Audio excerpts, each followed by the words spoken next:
Hello guys, അപ്പോൾ ഇന്നത്തെ video ഒരു വെണ്ടയ്ക്ക മെഴുക്ക് പുരട്ടിയാണ്. വെണ്ടയ്ക്ക, സവാള, കറിവേപ്പില, മൂന്നല്ലി വെളുത്തുള്ളി ചെറുതായി അരിഞ്ഞത് ഇവയൊക്കെ ഒന്ന് മാറ്റി വെക്കണം.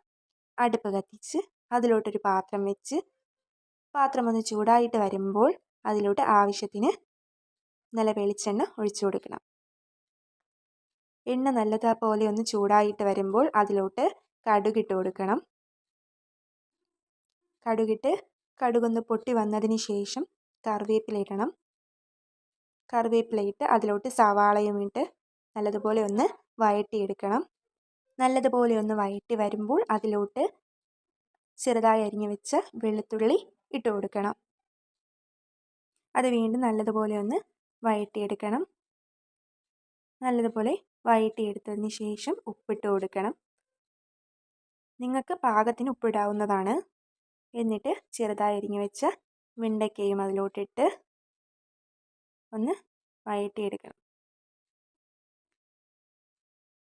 എന്നിട്ടിത് ഒരു 5 മിനിറ്റ് ഒന്ന് മൂടി വെച്ച് കൊടുക്കാം.